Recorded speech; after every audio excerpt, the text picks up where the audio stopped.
IVF treatments పై 20,000 discount. Doctor consultation మరియు ultrasound scan ను ఉచితంగా అందిస్తున్నారు. 49 అంటే సంతానం, 49 అంటే సంతోషం. Welcome to Suman TV. నేను మీ నవీన్. ప్రస్తుతం నేను మంగళగిరి నియోజకవర్గంలో ఉన్న పానకాల లక్ష్మీనరసింహస్వామి దేవస్థానంలో అయితే ఉన్నాను. కోరిన కోరికలను తీర్చే దేవునిగా ఇక్కడ లక్ష్మీనరసింహస్వామికి అయితే పేరుంది. సో ఈ పానకం ఆయన నోట్లో, అంటే భక్తులు పానకాన్ని ప్రసాదంగా ఆయన నోట్లో వేస్తే సగం పానకం తాగిన తర్వాత ఒక గుట్టిక మింగిన సౌండ్ అయితే వస్తుందంట. సో అక్కడితో అంటే చాలు అని చెప్పేసి దాని అర్థం అంట. సో ఈ పానకం అన్నది ఆ నోట్లో వేసినప్పుడు ఆ విగ్రహం లోపలికి ఎట్లా వెళ్తుంది అన్నది అయితే చాలా వరకు కూడా ఒక మిస్టరీగానే ఉంది. ఇంత పానకం అనేది ఇక్కడ కొండపైన పూజారులు తయారు చేసిన ఒక్క చీమ కూడా ఇక్కడ కనిపించదు అని చెప్పేసి చరిత్ర అయితే చెప్తా ఉంది. సో ఒకసారి అసలు ఈయన ఈ రౌద్ర రూపంలో ఉండడానికి గల కారణం ఏంటి, అదేవిధంగా కోరిన కోరికలు నెరవేర్చే దేవుడిగా ఆయనకి ఏ విధంగా పేరు వచ్చింది అనేది ఇక్కడ ఉన్న అయ్యవారిని అడిగి తెలుసుకునే ప్రయత్నం అయితే చేద్దాం.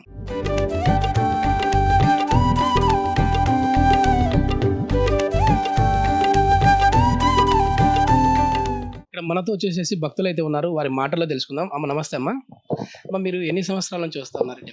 చిన్నప్పటి నుంచి వస్తాం. అంటే మీతో మాట్లాడడానికి రీజన్ ఏంటంటే ప్రతి స్టెప్స్కి కూడా మెట్లకి మీరు కుంకుమ పెట్టుకుంటూ పసుపు రాసుకుంటూ వస్తూ ఉన్నారు. అంటే ఏమైనా కోరికలు నెరవేరాయమ్మా? కానీ చిన్నతనం నుంచి అయితే వస్తూ ఉన్నారు. మంచి పవర్ఫుల్ గాడ్ అంటారు. అయితే ఇక్కడ పైన ఎవరున్నారమ్మా? ఆళ్వార్లు విష్ణుమూర్తి ఉంటారు. ఆళ్వార్లు విష్ణుమూర్తి గారు. ఈ మేకలు ఇక్కడ చూస్తూ ఉన్నాం కదా, అంటే మామూలు ఎప్పుడు వచ్చినప్పుడు ఇక్కడే ఉంటాయి. ఉంటుంది, కొండ మీద నుంచి వస్తాయి. బ్యాక్ సైడ్ నుంచి కాపర్లు తీసుకొస్తారు మేతకి. సో అవి సైడ్ నుంచి వస్తాయి. ఏదైనా అంటే మీరు నేను ఇది అనుకున్నాను నాకు నెరవేరింది అనేది ఏదైనా ఉందా అమ్మా? జరిగాయి కానీ అవి చెప్పాను. ఓకే, చెప్పకూడదు కానీ జరిగాయి. ఓకే, ఇది మనం వచ్చేసేసి ఇప్పుడు పైన అమ్మవారి టెంపుల్ వద్ద అయితే ఉన్నాము. ఇంకా మనం అయ్యవారితో కూడా మాట్లాడి ఈ టెంపుల్ హిస్టరీ ఏంటి అనేది అయితే ఒకసారి తెలుసుకుందాము. సో ఇక్కడ మేకలు కూడా చాలా వరకు కూడా ఎక్కువ కనపడతా ఉన్నాయి. సో ఇక్కడ ఎక్కువ కాపర్లు అయితే పైనుంచి కొండపైకి వస్తూ ఉంటారని చెప్పేసి అన్నారు. ఇక్కడ మనం చూస్తే విష్ణుమూర్తులు అదేవిధంగా అయ్యవారు అమ్మవారు అయితే ఉన్నారు కనపడతా ఉంది. ఇక్కడ లోపల అంటే ఒక చిన్న కేవ్ లాగా కనపడతా ఉంది, అంటే ఒక గుహ. ఇక్కడ వచ్చేసి గబ్బిలాలు కూడా ఎక్కువగా తిరుగుతూ ఉన్నట్లు తెలుస్తూ ఉంది. సో ఇంకా మరి ఆలస్యం చేయకుండా ఈ గుడి చరిత్ర గురించి, ఈ దేవాలయ చరిత్ర గురించి మనం అయ్యవారిని అడిగి ఇంకా పూర్తిగా సమాచారం అయితే తెలుసుకుందాం. పానకాల లక్ష్మీనరసింహస్వామి ఎగువ సన్నిధి ఆలయంలో అయితే మనం ఉన్నాము. మనతో ఉన్నారు మురళీ శర్మ గారు. స్వామి నమస్తే. స్వామి ఆలయ చరిత్ర ఏంటి? ఇక్కడ స్వామివారు స్వయంభూ అండి. ఉగ్ర రూపంగా వెలిశారు. కృతయుగంలో 38 లక్షల సంవత్సరాలు కృతయుగంలో నమ్మూచి అనే రాక్షసుని వధించి ఉగ్ర రూపంతో ఉంటే అప్పుడు దేవతలు అమృతం పోశారు టు రెడ్యూస్ హిస్ యాంగర్. రామావతారం త్రేతాయుగంలో ఆవు నెయ్యి, కృష్ణావతారం ద్వాపరయుగంలో ఆవు పాలు, ఈ కలియుగంలో మన శక్తానుసారం పటికి బెల్ల పానకం పోసి ఆయన శాంతపరుస్తున్నాము. ఉదయం 7 గంటల నుంచి మధ్యాహ్నం 3:30 దాకా పోస్తారండి. 4 వరకే దర్శనం. 4 మహానైవేద్యం తలుపు తాళం వేస్తే రేపు ఉదయం 7 గంటలకండి. కారణం సూర్యాస్తమైన తర్వాత దేవతలు వచ్చి పూజ చేసుకుంటారు. పగలు మానవార్చన, రాత్రిపూట దేవతార్చన అండి. ఇక్కడ అమ్మవారి పైన ఉంటారండి. దేశంలో ఎక్కడ అయ్యవారి పైన లక్ష్మీదేవి ఉండదండి వైష్ణవాలయాల్లో. ఇక్కడ ఒక్క చోటేనండి. ఇద్దరు స్వయంభూలు, ఇద్దరు కలిపి ధ్వజస్తం ఒకటే ఉంటుందండి. అందుకని దీపం వేసి ప్రదర్శన చేసుకుంటారు. కింద పెద్ద గాలిగోపురం ఉందండి, ధర్మరాజు చేతి ప్రతిష్ట. పాండవులు అరణ్యవాసం చేస్తూ మంగళగిరి అరణ్యవాసం అయిపోయిందిట.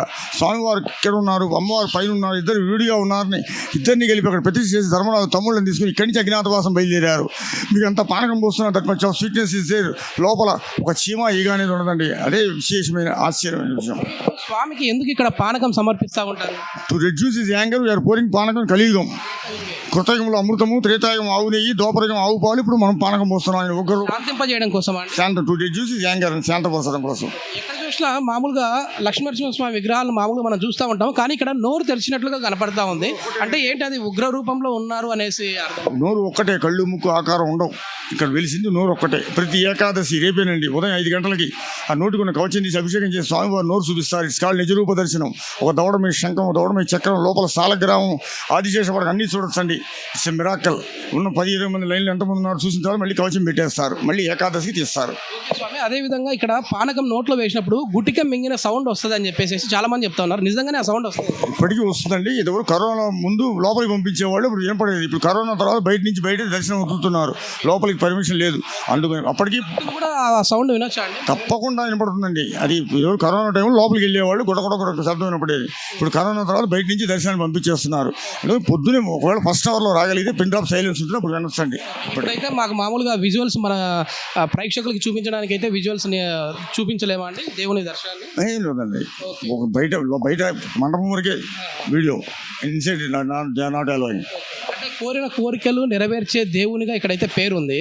సో ఏంటంటే మీరు ఎక్కువ సంఖ్యలో విన్న కోరికలు భక్తులు మీతో చెప్పి ఉంటారు కదా, నేను జాబ్ రావాలనో లేకుంటే పిల్లలు పుట్టాలనో పెళ్లి కావాలని కోరుకుంటా ఉంటారు కదా, అట్లాంటి వాళ్ళలో ఎక్కువ సంఖ్యలో ఎవరు వచ్చారు సార్? చాలామంది ఇక్కడికి వచ్చి కోటి ఒత్తులు పెట్టుకుంటారండి. కుబేర దీపం కోరిన కోరికలు తీర్చి స్వామివారు మళ్ళీ వచ్చి స్వామివారి దర్శనం చేసుకుని శర్మగారు రోజు ఇలా కోరుకున్నాం, ఇలా జరిగింది. ఎంతోమంది భక్తులు ఇక్కడికి వచ్చి వెళ్ళిన సంఘటనలు దాఖలాలు ఉన్నాయి. బహుశా ఈ టీవీలో లైవ్ చూసిన వాళ్ళు కూడా ఆ రోజు శర్మగారు ఇలా చెప్పారు, ఇలా జరిగిందని వాళ్ళు కూడా అనుకుంటారు. అది విశేషం. స్వామి ఖచ్చితంగా స్వామివారు ఖచ్చితంగా మన కోరికలు తీరుస్తారు స్వామివారు. అదేంటి స్వామి. ఇది ఇక్కడ చరిత్రను అయితే మనకు మురళీ శర్మ గారు చెప్పారు. ఇక్కడ వచ్చేసేసి కోరిన కోరికలు నెరవేరాలి అని అంటే ఖచ్చితంగా దీపం అయితే వెలిగించండి. కోటి ఒత్తుల ద్వీపం కూడా ఉంది. అది ద్వీపం వెలిగించే ప్రదేశం కూడా ఒకసారి మనం చూపిద్దాము. ఇక్కడ వచ్చేసేసి చాలామంది భక్తులు కూడా మనకు కనిపిస్తూ ఉన్నారు. వారు కూడా ఆ ద్వీపాలను అయితే వెలిగిస్తూ ఉన్నారు. సో ఎంతోమంది అంటే ఉద్యోగాలు రాని వాళ్ళకి ఉద్యోగాలు, పెళ్లి కాని వాళ్ళకి పెళ్ళి, అదేవిధంగా పిల్లలు కావాలి అనుకునే వారికి పిల్లలు అయితే ఇక్కడ పుడతా ఉన్నారని చెప్పేసి స్వామిని వేడుకుంటే ఆ ఫలితం అయితే ఉంటుంది అని చెప్పేసి చెప్తా ఉన్నారు. సో ఇక్కడ కొంతమంది భక్తులు కూడా ఉన్నారు. స్వామి నమస్తే. మీరు ఎన్ని సంవత్సరాల నుంచి ఇక్కడికి వస్తూ ఉన్నారు? సెకండ్ టైం తిరుపతి మాది. తిరుపతి నుంచి వచ్చారు. అంటే స్వామిని మీరు ఫస్ట్ టైం వచ్చి దర్శించుకున్నప్పుడు ఏమైనా కోరికలు కోరుకుంటే నెరవేరాయా స్వామి? నేను ఏదో కోరుకోలేస్తాను. కోరుకోకుండా మీరు కోరుకున్నామని చెప్పగలుగుతాం. ఏమైతే కోరుకోలేదు, ఏం కోరుకోలేదు. కానీ మామూలు దర్శనానికి దర్శనానికి వచ్చాం. ఆయన కనుకరిస్తే మీకు చాలు. అదే కోరికల గురించి మాత్రమే కాదు, మామూలు దర్శనానికి కోసం కూడా మేము వస్తూ ఉన్నాం. తిరుపతి నుంచి అయితే వచ్చారని చెప్పేసి అంటా ఉన్నారు. ఇది మొత్తం మీద ఈ ఆలయ చరిత్ర. మళ్ళీ ఇంకో వీడియోలో మరో ఆలయం గురించి అయితే తెలుసుకునే ప్రయత్నం చేద్దాం. కృతయుగంలో అమృతము, త్రేతాయుగం ఆవు నెయ్యి, ద్వాపరయుగం ఆవు పాలు, ఇప్పుడు మనం పానకం పోస్తున్నాం. ఆయన ఒకరు శాంతింపజేయడం కోసం శాంత టు జ్యూసి యాంగర్ శాంతపరచడం కోసం. ఎక్కడ చూసినా మామూలుగా లక్ష్మీనరసింహస్వామి విగ్రహాలు మామూలుగా మనం చూస్తూ ఉంటాం, కానీ ఇక్కడ నోరు తెరిచినట్లుగా కనపడతా ఉంది. అంటే ఏంటి అది ఉగ్ర రూపంలో ఉన్నారు అనేసి అర్థం. నోరు ఒక్కటే, కళ్ళు ముక్కు ఆకారం ఉండవు. ఇక్కడ వెలిసింది నోరు ఒక్కటే. ప్రతి ఏకాదశి రేపేనండి ఉదయం 5 గంటలకి ఆ నోటికున్న కవచం తీసి అభిషేకం చేసి స్వామివారు నోరు చూపిస్తారు. ఇట్స్ కాల్డ్ నిజరూప దర్శనం. ఒక దవడ మీద శంఖం, ఒక దవడ మీద చక్రం, లోపల సాలగ్రామం, ఆదిశేషపడక అన్నీ చూడొచ్చండి. It's a miracle. ఉన్న 10-20 మంది లైన్లు ఎంతమంది ఉన్నారు చూసిన తర్వాత మళ్ళీ కవచం పెట్టేస్తారు, మళ్ళీ ఏకాదశికి తీస్తారు. స్వామి అదేవిధంగా ఇక్కడ పానకం నోట్లో వేసినప్పుడు గుటిక మింగిన సౌండ్ వస్తుంది అని చెప్పేసి చాలా మంది చెప్తా ఉన్నారు. నిజంగానే ఆ సౌండ్ వస్తుంది? ఇప్పటికీ వస్తుందండి. ఇదివరకు కరోనా ముందు లోపలికి పంపించేవాళ్ళు, ఇప్పుడు వినపడేది. ఇప్పుడు కరోనా తర్వాత బయట నుంచి బయట దర్శనం వదులుతున్నారు, లోపలికి పర్మిషన్ లేదు. అందుకని అప్పటికి కూడా ఆ సౌండ్ వినొచ్చా అండి? తప్పకుండా వినపడుతుందండి. అది కరోనా టైంలో లోపలికి వెళ్ళేవాళ్ళు గుడగొడ శబ్దం వినపడేది. ఇప్పుడు కరోనా తర్వాత బయట నుంచి దర్శనాన్ని పంపించేస్తున్నారు. పొద్దునే ఒకవేళ ఫస్ట్ అవర్లో రాగలిగితే పిన్ డ్రాప్ సైలెన్స్ ఉంటుంది, అప్పుడు వినొచ్చండి. సుమన్ టీవీలో మీ పర్సనల్ అండ్ బిజినెస్ ప్రమోషన్స్ కోసం కింది నెంబర్కి కాంటాక్ట్ చేయండి.